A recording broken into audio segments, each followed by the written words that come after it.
माननीय विदेश मंत्री जी। Honorable Chairman Sir, I rise to apprise this august House of recent developments in West Asia that are a cause of deep concern to all of us. As honorable members are aware, this round of conflict started on 28th February 2026. It has witnessed not only fighting between Israel and the United States on one side and Iran on the other, but also attacks on a number of Gulf states.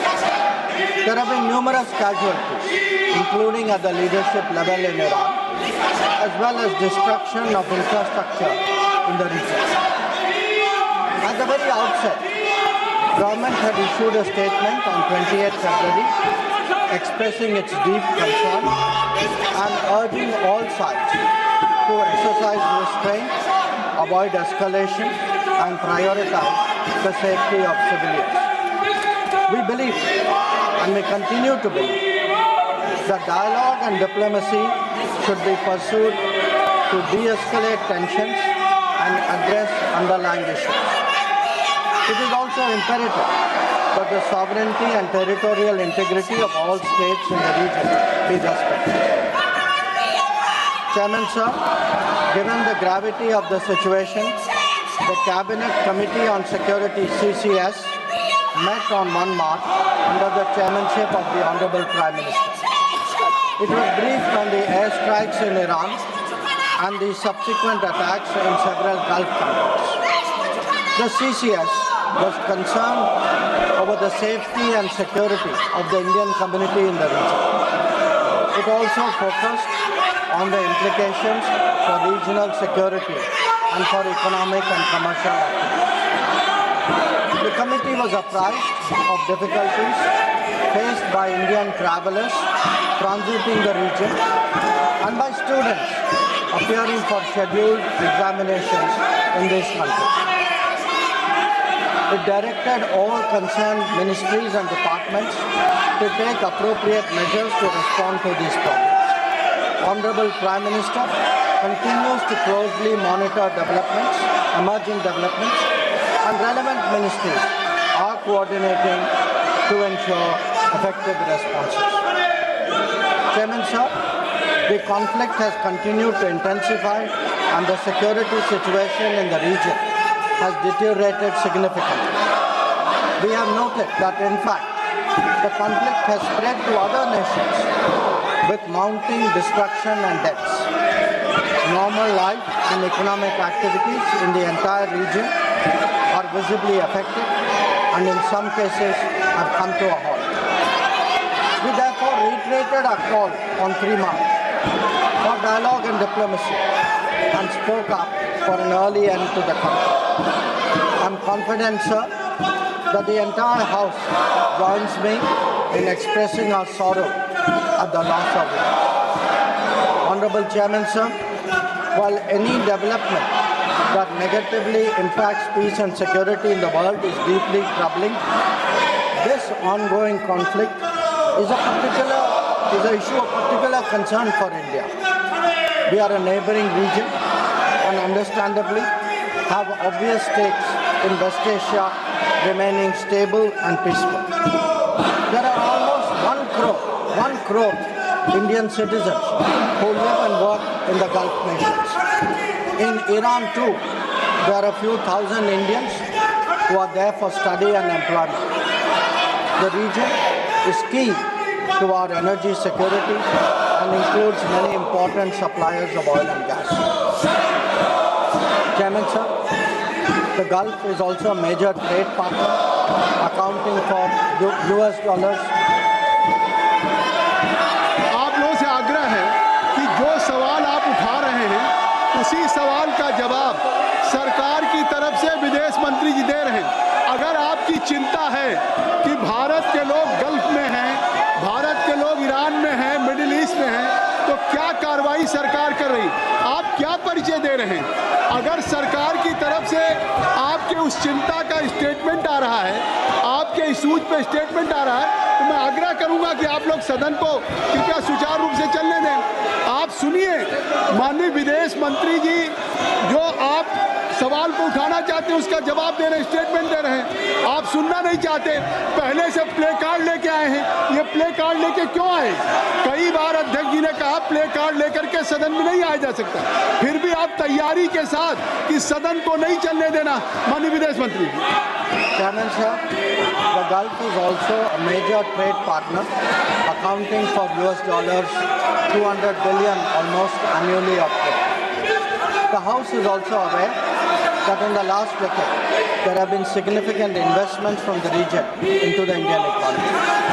Therefore, the serious supply chain disruptions and climate of instability that we perceive are indeed serious issues. Furthermore, these include attacks on merchant shipping, where Indian nationals often constitute a large proportion of the crews.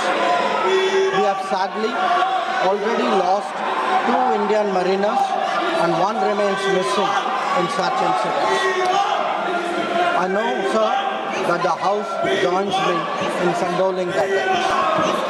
Honorable Chairman, sir, government has been assessing the situation in West Asia continuously since the 12-day war in June 2025. We noted the indications of growing tension and cautioned the Indian community in Iran accordingly. On 5 January, Indian nationals were advised by the Ministry of External Affairs to avoid non-essential travel to Iran. Those already resident there were urged to register with the embassy, exercise due caution, and monitor embassy website and social media handles. A second advisory was issued on 14 January, reiterating the advice to avoid travel in even stronger. The Directorate General of Shipping Mumbai, in parallel, issued its own advisory on 14 January for Indian seafarers, asking them to follow embassy advisories and avoid unnecessary movement or shows. Recruitment and shipping companies were asked not to deploy or send Indian seafarers to Iran. Chairman, sir, reflecting our assessment of the evolving situation, the Indian Embassy in Tehran issued an advisory on 14 February urging Indian nationals, including students, pilgrims, business persons and tourists, to leave Iran by all available means of transport, including commercial flights. They were asked to contact the embassy for any assistance and provided with 24/7 helplines. This was again reiterated in very strong terms through another advisory on 23 February. Some heeded these advisories and have left the country. However, many others have disregarded them and remain in Iran. We are also in touch with fishermen who operate out of Iran. This, sir, was the situation till 28 February 2026. Honorable Chairman, sir, once the conflict commenced, the Indian Embassy has facilitated the relocation of several Indian students in Tehran to places outside Tehran. An advisory update with emergency contact helplines was issued on 3 March. Similarly, facilitation was extended to pilgrims who were there in Iran for their internal movement. Indian nationals who were in Iran for business purposes were assisted to cross over to Armenia and to return home. The embassy in Tehran remains fully operational, I should say, in fact, on the highest alert. They are totally committed to supporting the Indian community in this difficult situation and in assisting Indian nationals who may wish to cross international borders. Where seafarers are concerned, the Directorate General of Shipping, through an order on 2nd March, constituted a quick response team for immediate response, coordination and support functions. This will function on a 24/7 basis. Honorable Chairman, sir, I would like to inform you that every Indian embassy in the region has similarly issued advisories. This is so with Israel, UAE, Bahrain, Qatar, Kuwait, Saudi Arabia, Iraq. Many of them did so on the 28th of February Israel did it again on the 1st of March. Many of them again in the Gulf did it on the 5th of March. Saudi Arabia did it on the 8th of March. So this has been a continuous exercise. The MEA has set up a dedicated special control room to monitor the situation and respond to queries from those affected as well as their families. Our last update was issued on the 7th of March. Chairman, sir, I would like to inform the House through you that our diplomats are working hard to assist standard transit passengers in hubs like Dubai, Doha and Abu Dhabi. They have facilitated international border crossings for Indian nationals, including from UAE to Oman and from Qatar, Kuwait and Bahrain to Saudi Arabia. Wherever there has been a partial opening of airspace, we have approved and undertaken commercial flights, including non-scheduled flights, for the return of Indian passengers. Our estimate is that about 67,000 of our nationals have done so as a result. So, the Ministry of Civil Aviation has also put out figures for the last 3 days. On the 7th of March, there were a total of 51 inbound flights operated by Indian carriers, 49 on the 8th of March, and there are 50 flights planned for the 9th of March. Chairman, sir, throughout this period, government has maintained close contact with relevant countries. Honorable Prime Minister has personally spoken to the President of UAE, the Amir of Qatar, the Crown Prince of Saudi Arabia, the Crown Prince of Kuwait, the King of Bahrain, the Sultan of Oman, the King of Jordan, and the Prime Minister of Israel.